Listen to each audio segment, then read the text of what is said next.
Khutlaipaiba singna meecham da attack tawrakpa matamda malem gi sakti laibada singtha nadiba Indian Security Forces ki mathou asi meecham sing evacuate thokpa-khaktara haina RPI athawalegi National Secretary Maheshwar Thounaojam na wahang hanglakli thasi gi tareta gi hauna khanghaudana jiribam da irang kansilakpa amadi maduda Central Forces singna lawriba thodang gi matang da ngarang Delhi ki 11 Safdarjung Road ta leiba party office da pangthokpa pau gi mifam da wafam asi mahak na haigibani Mifam adu da mahak makha tarduna hai asuk kuina thoklakliba irang asita Central Forces singna irang haurakpa mafam singda lawriba thodang asi mi hontok honjin tawba adu khaktara malem gi sakti leiba leibak singi manungda khut thok thekpada yauriba Indian Security Forces singna irang thokpa maduda changshinduna attack tawrakliba sing adu thengnabagi mahutta mi hontok honjin tawriba asi karigino masidi adungai Kashmir dagi Kashmiri Pandit Singh thangthokpaga Union Territory same kibagi thodok adu oina lawgani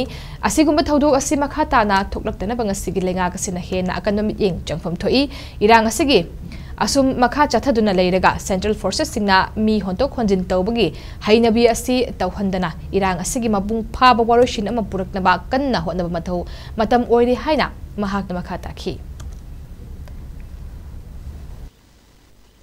Today I am having this press conference as I was disheartened to hear that the Kuki terrorists launched a vicious attack on the Meitei villages in Jiri, Manipur. It is devastating to witness such violence and destruction inflicted upon our fellow citizens. The question I want to ask is, how great was the attack is that the might of the Indian security forces could not protect our innocent Meitei. The decision of evacuating the Meitei from their homes, it really adds the confusion and the frustration to the people. So why they are doing so, it is really confusing. The decision to evacuate rather than directly confront the attackers raised the questions about the effectiveness of the security measures given in our state. It is really questionable. Many questions are rising. The central forces must give the adequate security to the people of Manipur, to the indigenous people of Manipur.